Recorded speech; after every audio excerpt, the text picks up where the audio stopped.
Good morning everyone, আমি সৌরভ। আপনারা দেখছেন বার্ডস লাভার সৌরভ ইউটিউব চ্যানেল। আজকে যে বিষয়টা নিয়ে আপনাদেরকে সাথে কথা বলবো, তো এই শীতের মরশুমে পাখি সবার মারা যায়, কিন্তু আমাদের কলোনিতে একটা পাখিও মারা যায়নি।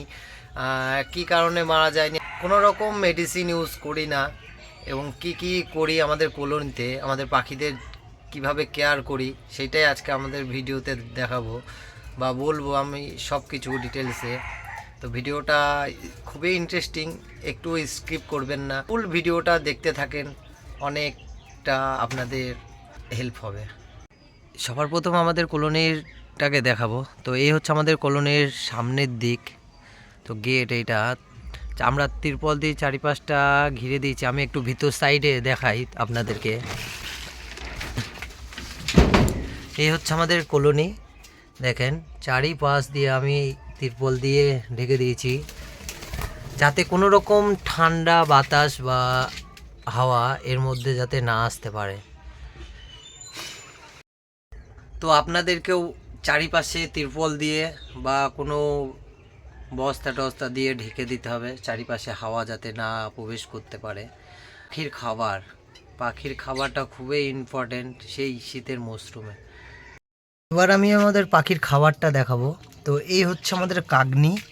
তো আমি এই কাগনিটা ইউজ করি পাখিদেরকে খাওয়ানোর জন্য, খাওয়াই। আর এদিকে আছে ভাত, আছে গাজর কুচি করে দেওয়া আছে, আর এদিকে হচ্ছে তুলসীর পাতা। আর জলটা আমরা রেগুলার ইউজ করি, চেঞ্জ করে দিই।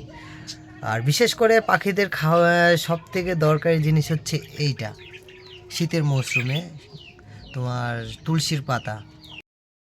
তো আমি আমাদের পাখির খাবারটা আপনাদেরকে দেখালাম। পাখির খাবার হচ্ছে বিশেষ করে তুলসীর পাতা, সজনের পাতা, নিমের পাতা দেওয়া উচিত। আমি নিমের পাতাটা সপ্তাহে একদিন ইউজ করি আমাদের পাখিদের জন্য। আর তুলসীর পাতাটা আমরা রেগুলার ইউজ করি, কারণ এই শীতের সময় তুলসীর পাতাটা বাজিজ পাখিদের জন্য দেওয়াটা খুবই জরুরি, কারণ এতে পাখির ঠান্ডাটা লাগে না, ঠান্ডা লাগলেও সেরে যায়। এবং পায়খানা যদি লুজ মোশন থাকে পাখির, তো সেটাও সেরে যায়।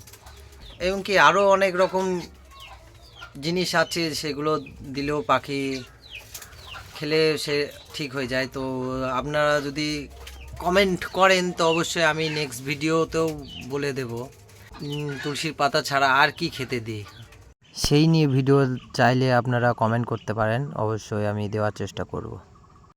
গাইস, পাখির বেশি কিছু করা লাগে না, দরকার নেই। জাস্ট আপনাদের যে পাখি রাখার যে খাঁচা বা কলোনি, সেটাকে তিরপল দিয়ে ভালো করে ঢেকে দিতে হবে, যাতে কোনো রকম ঠান্ডা বাতাস না যায়।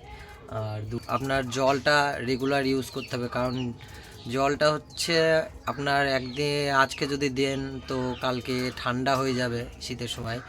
তো সেইটা পরের দিন চেঞ্জ করে দেবেন, একটু গরম জল দেওয়ার চেষ্টা করবেন, উষ্ণ গরম জল।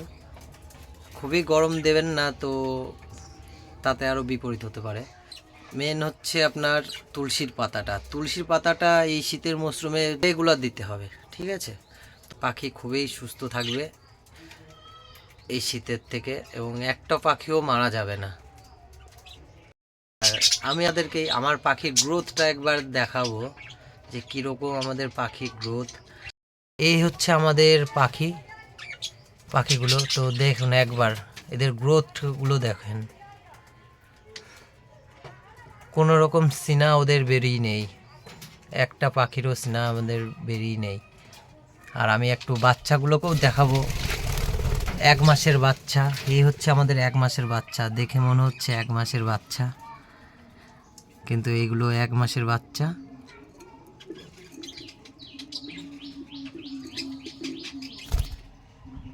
খুবই সুন্দর, দেখেছেন গ্রোথটা? একবার দেখেন 1 মাসের বাচ্চার গ্রোথ। ওই একটা, এখন আর ওরা হাড়িতে থাকে না, এখন বাইরেই থাকে, হালকা উঠতে শিখে গেছে। তো এই ছিল আজকের ভিডিও। ভালো লাগলে অবশ্যই লাইক, কমেন্ট, শেয়ার এবং সাবস্ক্রাইব করবেন।